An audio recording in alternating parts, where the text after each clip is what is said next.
Merhaba, 2014 Aralık ayında bir tura katılarak İtalya'ya seyahat ettim.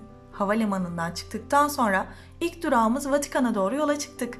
İtalya'nın başkenti Roma'da bulunan Vatikan Şehir Devleti, dünyanın en küçük ülkelerinden biridir.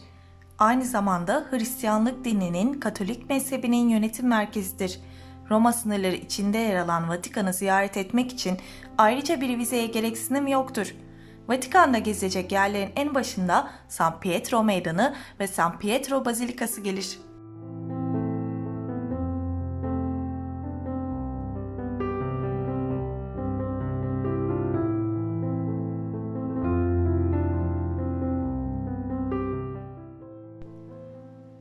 San Pietro, diğer adıyla Aziz Petrus Bazilikası'ndan içeri girdiğinizde Bernini'nin yaptığı Baldacchino eseri ilk olarak dikkatinizi çekecektir.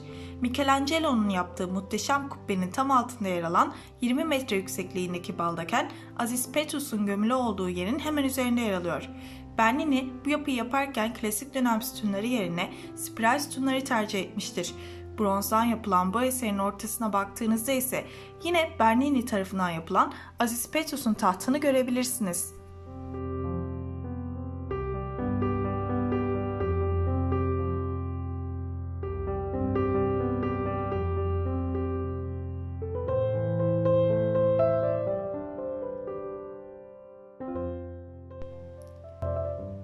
Roma'daki en önemli tarihi ve turistik yapılardan bir tanesi Flavianus Amfiteyatro olarak da bilinen Kolezyum'dur. Kolezyum bir arenadır. Milattan sonra 72 ve 80 yılları arasında köleler ve mahkumlar tarafından inşa edilen 4 kademeli elips biçimli amfiteyatro 50.000 izleyici ve 5.000 hayvan alabilecek kapasitede tasarlanmıştır.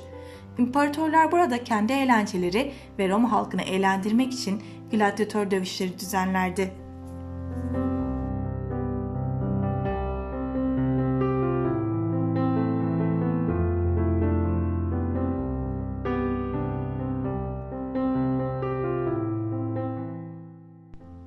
Turistlerin aşk çeşmesi olarak da adlandırdığı Trevi Çeşmesi o sırada onarımdaydı. 18. yüzyıl tarihli çeşme aslında bir zafer takı ve bir sarayın ön cephesidir. Kayalar, çeşmeler ve havuzlar cümbüşü içindeki mitolojik yaratıklardan oluşur. Bir deniz kabuğuna binmiş dev bir Neptün figürü ortada yer alır. Şaha kalkmış at denizin hırçınlığını, sakin olan ise dinginliği simgeler.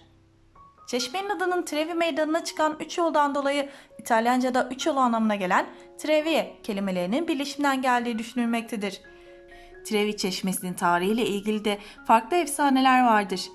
Bunlardan biri savaştan dönen ve uzun süredir susuz kalan bir Roma ordusunun karşısına çıkan genç bir kızın askerlere bildiği bir tatlı su kaynağı olduğunu söyleyip buraya getirmesiyle keşfedilir. Genel inanışa göre Trevi Çeşmesi önündeki havuza sırtınızı dönüp sol omuzunuz üzerinden sağ elinizle havuza para attığınızda Roma'ya tekrar geleceğinize inanılır.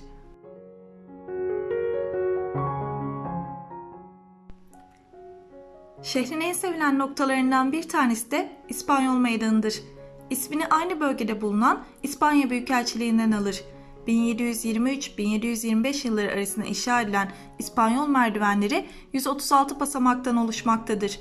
Basamakları 3 görkemli sıra halinde 16. yüzyıl tarihli Fransız Kilisesi Trinita dei Monti'ye çıkar. Kilise de maalesef o sırada onarımdaydı. Fakat merdivenlerin hemen altında bulunan barok tarzında yapılmış batık bir gemi şeklindeki mermer çeşme, Barkaça Çeşmesi görülmeye değerdi.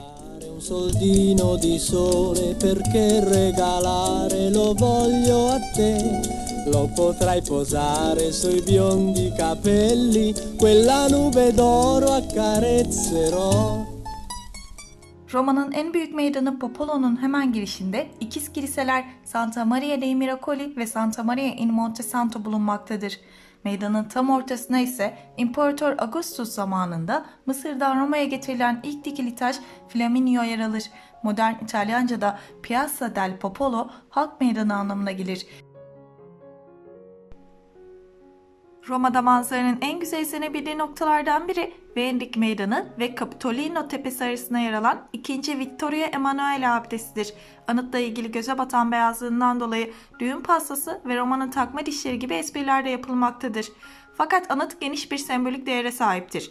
Yapım çalışmaları 1885'ten 1911 yılına kadar süren ve İtalya Birliği'ni kutlamak üzere inşa edilerek yeni ulusun ilk kralına adanan 2. Vittoriano abidesi, aynı zamanda 1. Dünya Savaşı sırasında ölen, kimliği bilinmeyen bir İtalyan askerin mezarını da barındırmak için seçilmiştir. Böylece abidenin bir parçası olarak 1921'den beri Altare della Patria yani meçhul asker mezarı da burada yer alır. Anıta doğru merdivenlerden çıkınca merkezinde nöbet tutan 2 tane askerinin 2 ateşi beklediğini görürsünüz. Bu sönmeyen ateş savaşta ölenlerin anısını onurlandırmaktadır. Lasciatemi cantare con la chitarra in mano. Roma'nın en güzel meydanlarından Navona Meydanı, İmparator Domitianus döneminden bu yana önemli bir eğlence mekanı olmuş ve eski bir stadyum görünümünde inşa edilmiştir. Orta Çağ'da burada at üzerinde mızrak dövüşleri yapılırmış. Ressamlar ve sokak müzisyenleri ile günümüzde de oldukça hareketli bir meydandır. Navona Meydanı'nın tam ortasında 4 kıtanın büyük nehirlerini simgeleyen bir alegori ile bir dikili taşı birleştiren Bernini'nin 4 nehir çeşmesi yer alır. Meydandaki diğer önemli yapı da Sant'Agnese Kilisesi'dir.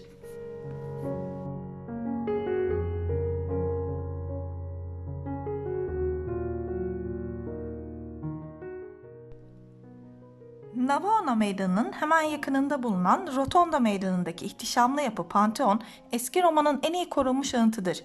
Bütün tanrıların tapınağı anlamına gelen Panteon, 7. yüzyılda kiliseye dönüştürüldükten sonra büyük bir özenle korunmuştur. Panteon'un büyüklüğünü anlayabilmek için içeriye girip yukarıya süslü kubbeye bakmanız gerekir. Kubbenin çapı 43 metredir. Güneşli günlerde kubbedeki yuvarlak delikten giren güneş ışınları penceresiz tapınağı bu şekilde aydınlatır.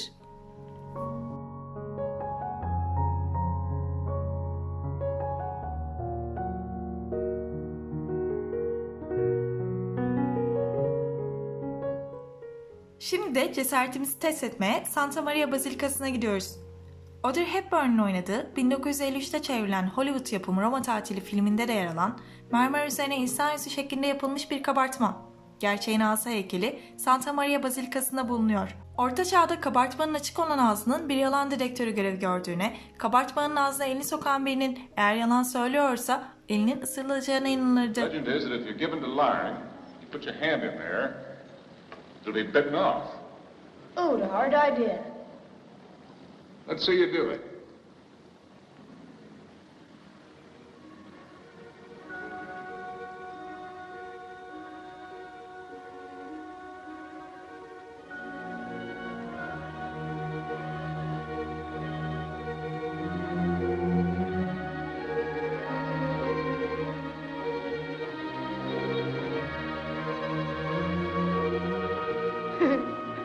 Let's see you do it.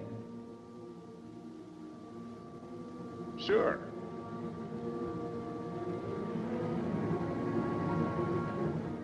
Hey, mambo, mambo Italiano, go Joe, shake it like a Giovanna. Hello, kisser, did you get happy in the pizza when you mambo Italiano? Roma'daki son durağım Kutsal Melek Kalesi'ydi. Burası yüzyıllarca Roma'nın en güçlü askeri tabyası ve papaların sığınağı olmuştur. Bugün Kutsal Melek Kalesi diye bildiğimiz yapı, M.Ö. 135 yılında Roma İmparatoru Hadrian tarafından kendisi için bir anıt mezar olarak yaptırılmıştır.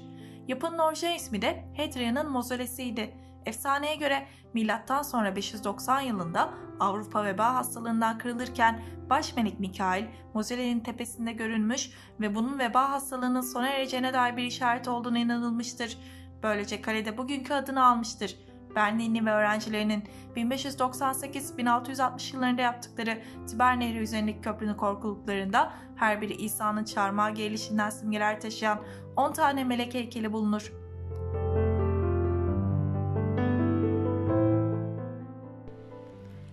Roma'ya veda zamanı. Hoşça kalın.